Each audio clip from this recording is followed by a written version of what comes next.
అంటే ఈ ప్రాసెస్ అంతా జరిగేటప్పుడు డెఫినెట్ గా మనకి ఏదో మూల ఉంటుంది, లైక్ గివ్ అప్ చేద్దాంలే, ఎందుకు ఇంత స్ట్రెస్ తీసుకోవడం.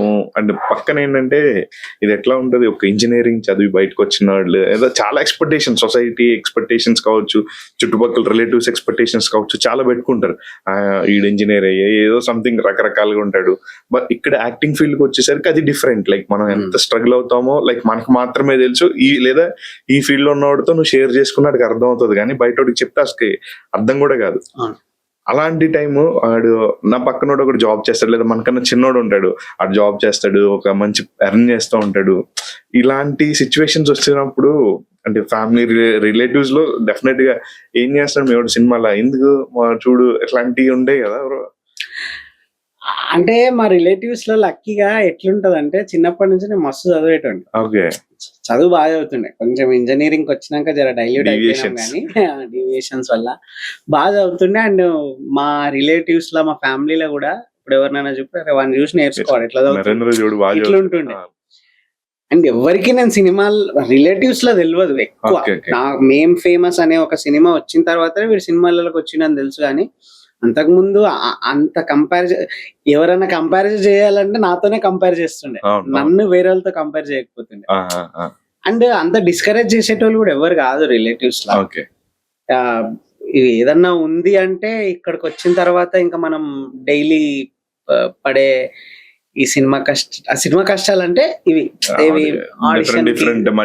ఏంది ఇన్ని రోజులు అవుతుంది ఒక ఛాన్స్ వస్తలేదు అని ఇట్లా ఉండే. గానీ ఈ రిలేటివ్స్ పరంగా ఫినాన్షియల్ పరంగా పెద్ద ఇదేం లేదు, వరీస్ లేవు. మీకు మంచి రిలేటివ్స్ ఉన్నారు కాబట్టి మీరు చెప్తున్నారు. బయట ఉన్నారు మంచి రిలేటివ్స్ అంటే అందులో రెండు రకాలు ఉంటారు, కానీ అంటే నీకు సినిమాలు ఎందుకు అనే ఇట్లా ఏం లేదు.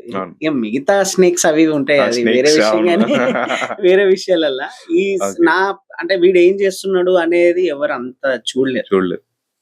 ఆడిషన్స్ అన్నారు కదా, ఇవి చాలా వెరైటీగా ఉంటాయి. ఇప్పుడు నేను చూస్తుంటా ఓపెన్ ఫర్ ఆడిషన్స్ అని పెడతారు. పాపం చాలా మంది ఆస్పైరింగ్ యాక్టర్స్ వెళ్ళి ఆడిషన్స్ ఇస్తారు.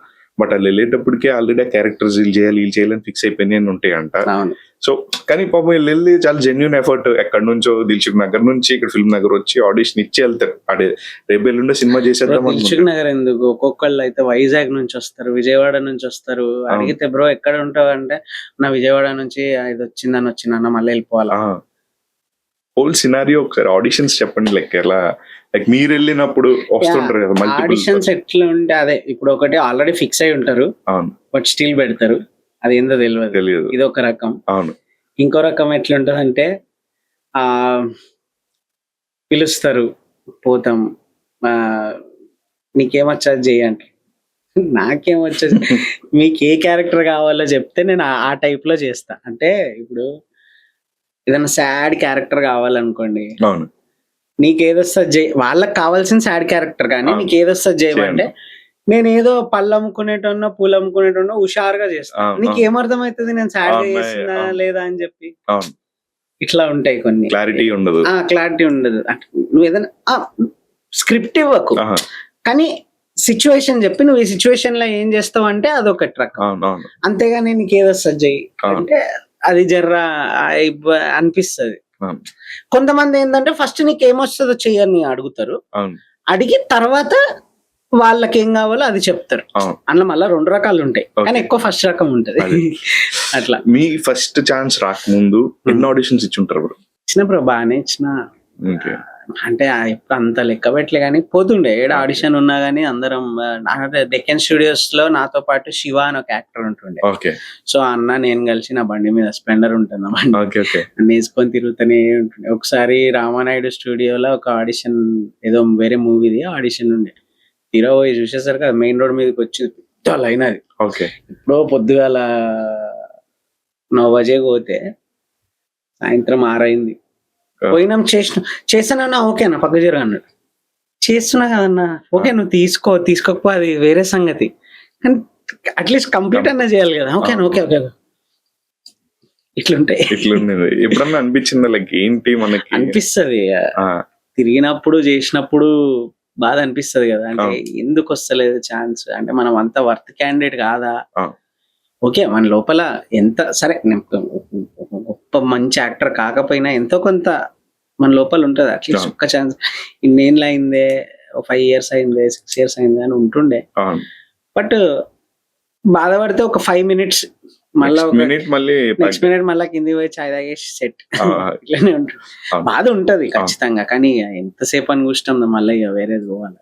అంటే బేసిక్ మనలో ఒక స్కిల్ డెవలప్మెంట్ లైక్ ఒక యాక్టర్ గా నేను మిమ్మల్ని మీరు ఎవాల్వ్ చేసుకోవడానికి అంటే ఏది హెల్ప్ అయిందండి? మీరు అన్న యాక్టింగ్ స్కూల్స్ కానీ లేకపోతే వర్క్ షాప్స్ కానీ థియేటర్స్ కానీ ఇట్లా అన్న వెళ్ళారా? లేకపోతే లేదండి, like మీరు వెళ్ళలేదు. only- నాకు అసలు థియేటర్స్ నాకు తెలియదు, అసలు ఆ ప్రాసెస్ తెలియదు. ఓకే నేను కోర్స్ కూడా వెళ్ళలే, కోర్స్ Okay. తీసుకునేంత డబ్బులు లేవులే. ఆహా. చాలా ఎక్కువ ఉంటది కోర్స్. ఓకే ఉంటాయి కొన్ని షార్ట్ టర్మ్ కోర్స్, 3-4 days కోర్సులు ఉంటాయి, కానీ వెళ్ళలేదు. అంటే డబ్బులు మనకు అంత చాలా కొంచెం ఎక్కువ ఉంటది. అండ్ థియేటర్ కి నేను ఎప్పుడు వెళ్ళలే. ఈ చిన్నప్పటి నుంచి సినిమాలు చూడడం వల్లనే అంతే మన లోపల అంటే చిన్న సెన్స్ ఉంటది కదా, ఏది ఎట్లా చేయాలని చెప్పి. దాని త్రూగా రోజు రోజు మనం ఇంట్లో ప్రాక్టీస్ చేసుకోవడమే, యాక్టింగ్ క్లాసెస్ అవి ఇవి చూడడము, లేకపోతే సినిమాలు ఎక్కువ చూడడం. ఇప్పుడు ఈ సిచ్యువేషన్ లో ఈ యాక్టర్ ఎలా చేశాడు అని చూడడమే. అవును. మళ్ళీ దాన్ని నేను ఎట్లుంటా అంటే ఇప్పుడు నేను చూస్తా ఉంటా, నా లోపల నేను మళ్ళీ అది ఆపేసి, నేను ఒక్కడిని ఉంటే ఇంట్లో అది ఆపేసి అద్దం ముందు నేను మళ్ళీ అదే చేస్తా. ఇంతే, ఆబ్వియస్లీ ఎవరు అంతే. అట్లనే ఉంటుంది. జనరల్ గా ఇప్పుడు యాక్టర్స్ ఉంటారు స్ట్రగ్లింగ్ అవుతూ ఉంటారు. లైక్ ఎలా అంటే ఒక ఫేజ్ ఆఫ్ టైం దాటేసిన సమ్వేర్ ఒక్క ఛాన్స్ వస్తుంది. అంటే నేను ఒక 40 to 45 years ఉన్న వ్యక్తిని ఒక ఆయన కలిసి ఉన్నా, ఆయన చాలా సినిమాలోనే ఉన్నాను. ఏం చేస్తున్నారంటే ఒక ఛాన్స్ వస్తుంది కదా ట్రై చేస్తా ఉంటారు. ఏం చేశారంటే ఇప్పుడు ఒక 10-15-20 సినిమాలు చేశారంట. ఏ క్యారెక్టర్ అంటే నేను అక్కడ ఉంటా, లేదా ఎడిటింగ్ లో వెళ్ళిపోయాయి. వాళ్ళు ఏంటంటే స్టిల్ ఇంకా ఒక ఛాన్స్ కోసం స్ట్రగుల్ అవుతూ ఉంటారు. అదే మనము ఇప్పుడు 25-30 years దగ్గర ఉన్నప్పుడే మనకి ఏం వస్తలేవు అని బాధపడుతున్నాం, కానీ అవును, అవును. వాళ్ళకి ఎంత డెడికేషన్ ఉంటుంటారు. ఇప్పుడు ప్రీ వెడ్డింగ్ షో సినిమాల నాకు వైఫ్ క్యారెక్టర్ చేసిన అమ్మాయికి ఫాదర్ గా వాళ్ళిద్దరు, మా ఫాదర్ ఆయన ఫాదర్, నాకు మామ క్యారెక్టర్ చేసిన వాళ్ళిద్దరు థియేటర్ ఆర్టిస్టులు, ఓకే చాలా మంచి పర్ఫార్మర్స్. కానీ ఈ సినిమాలో మంచి రోల్స్ పడ్డాయి వాళ్ళిద్దరికి, అవును, పెద్ద చెప్పుకోదగ్గ రోల్స్ పడ్డాయి. అంతకుముందు అంతా ఏం చేసినారు సార్ అంటే చాలా సినిమాలు చేసిన, అవును, నేను పలానా సినిమాలు నేను సార్ అంటే ఎడిటింగ్ లో. ఇప్పటికి షూటింగ్, ఈ సినిమా షూటింగ్ అయ్యేటప్పుడు కూడా వాళ్ళు చాలా సినిమాలు చేసేస్తుండే. మొన్న రిలీజ్ అయింది అబ్బా నేను చేసిన సినిమా, కానీ ఎడిటింగ్ లో పోయింది. వాళ్ళు మీరు ఎంత అంత అవుతున్నా కానీ మీకు ఏం ఇది లేదా సార్ అంటే బాధ అనిపించదు అంటే అనిపిస్తుంది. ఏమైనా పని అట్లా అని చెప్పి ఆపలేము కదా, అదే ప్యాషన్. అవును.